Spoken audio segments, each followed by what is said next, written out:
I welcome back my select viewers to my 130-second video of my YouTube channel, Writer Sandhanam Speaks. Writer Sandhanam Speaks in small letters. Today is the 9th episode of Thirumoolar's Thirumandiram. Before we go deep, delve into the poems of Thirumoolar's Thirumandiram, as a preface, let me say a few words, very important words to my honest viewers. Some may wonder, and really some do wonder, whether listening to the voice or the words of the enlightened sages will also enlighten us. My answer to them is, it may not lead to immediate enlightenment. One has to listen, memorize, and think over it, so that at one stage of our life or in our next birth, we may get this enlightenment. I am sure about that.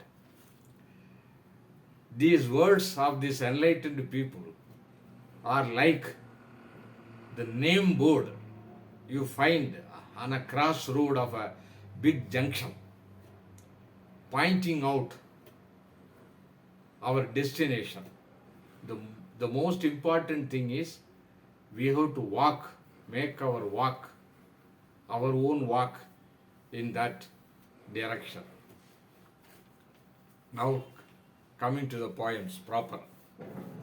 The universal teaching of all the enlightened sages revolve around one focal point, that is, this is the illusory world with its manifold illusory creations, whereas the reality is only one.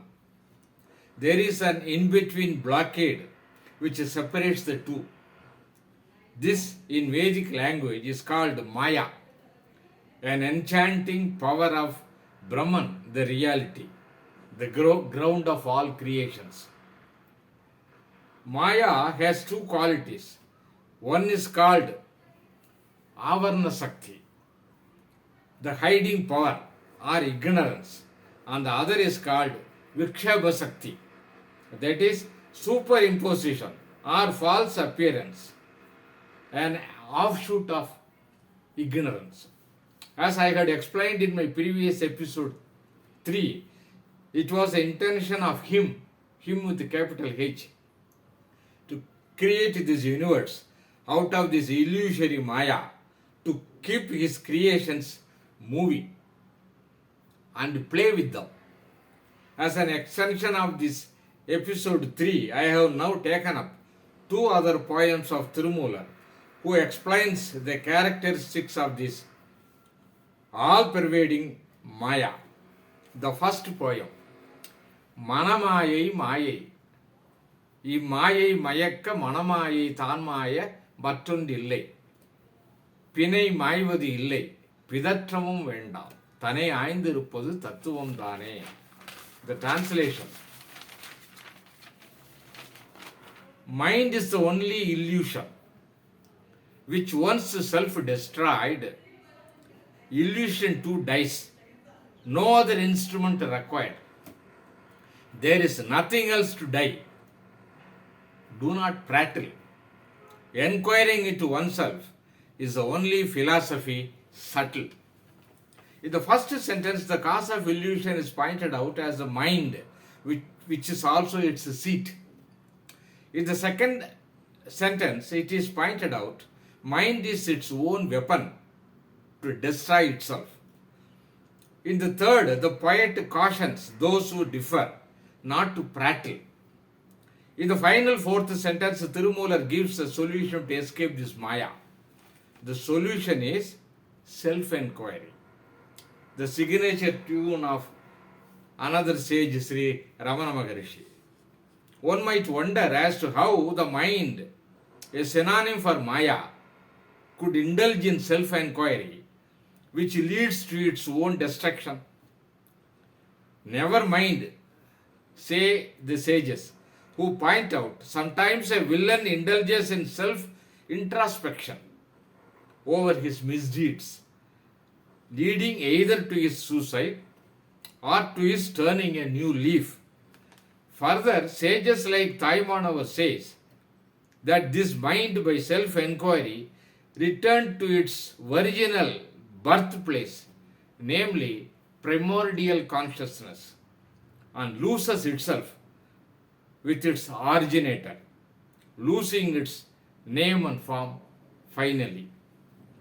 To throw more light on Maya, quote, that which does not exist is Maya, quotation ends, says Adi Shankara, who is called Mayavadin, an expert on Maya. If one asked Sangara or Thirumoolar or any other enlightened souls as to explain it further, as to how this world seen by everybody as solid entity could be non-existent, the counter question from them is your dream world true? Where has it gone on your waking? They also answer that this Maya world will also disappear once you wake up. How could one wake up? Question from our side. By self-enquiry. Answer from the other side. No serious-minded inquirer asks this question, why should I wake up?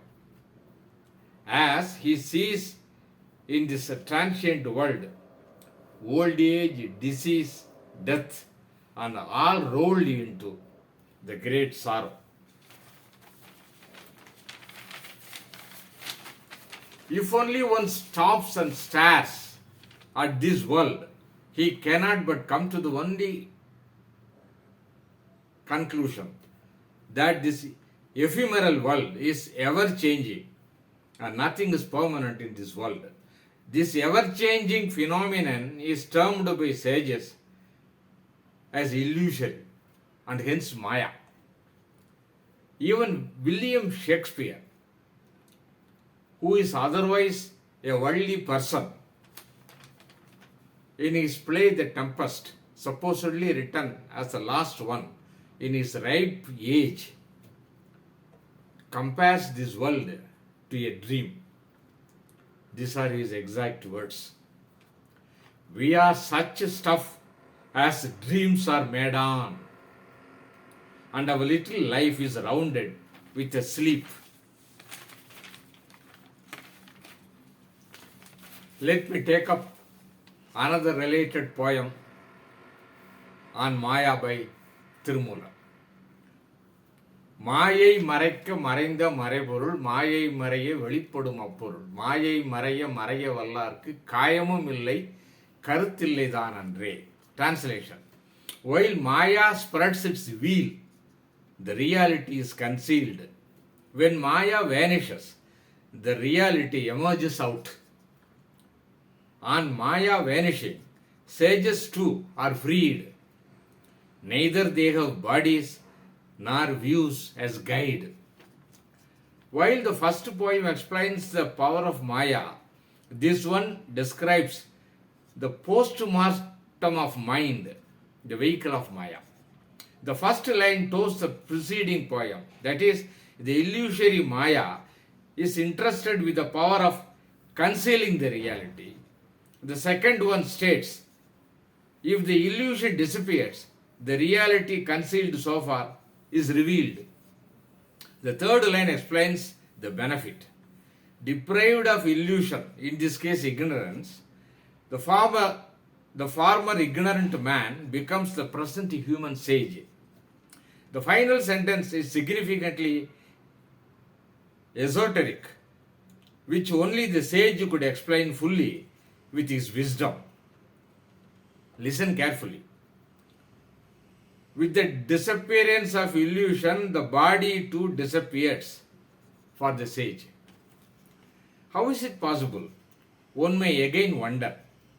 Here comes another sage, a modern one at that, U.G. Krishnamurthy, to explain this dilemma.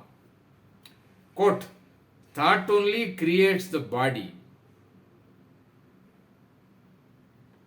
As Thought only gives materiality to things. Quotation ends.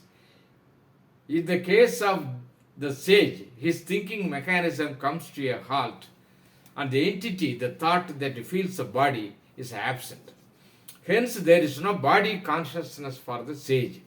Let us go back to our deep sleep state where the sleeping person does not feel his body as thought is absent. But wonder of wonder, he is alive. Mandukya Upanishad calls this Sushupti, where man becomes Brahman, though temporarily, but who is forgotten on his waking up, forgotten himself on his waking up. Yet another book of wisdom, namely Kaivalya Navanidam in Tamil, emphasizes, quote, ignorance is nothing but forgetting you are Brahman. Quotation ends. Now let us take up the other half of the last sentence of Thirumandiram, which says, sages have no views. The poet indirectly hints man's views is his ruin. It is capitalism versus communism, or atheism versus theism, or my religion against your religion, my nation against your nation. The end is conflict, war, and ruin. That is why the ultimate truth is equated with silence. This silence is thought-free silence, not idle silence.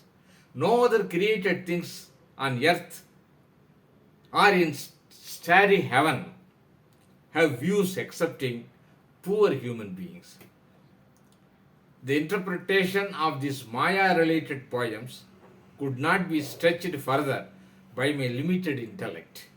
Hope this also satisfies partially the all-knowing Thirumoolar, wherever he is. The latest born Sri Ramana Maharshi not only knew it but experienced it, the bodiless and viewless state, that is opinionless state. Let us listen to him. Quote, the world is nothing but the body is nothing but the mind is nothing but reality, which rests in peace. Emphasizing that unreality or illusion or mind is only an illusory projection by reality, like the snake on the rope or necklace in the gold. This only again confirms my episode 3, that for some reason which only the Creator knows, this universe was born out of the love of illusion by Him. Perhaps as jokingly mentioned by the Western philosopher Alan Watts, quote, God might have been bored with his aloneness and hence created this universe for company. Quotation ends. Echoing the age-old Indian Vedas as propounded by Adi Shankara. Quote, Brahman created this universe for his endless desire or divine play, as he is an endless, desireless player. The indirect message by sages like Thirumoolar is, it is for human beings to see the play of Maya on self-inquiry and not to become a plaything in its hand, leading to the emergence of reality in us, which is nothing but self, Brahman, truth, Tao, and freedom from bondage. Thirumandiram continues. Thank you.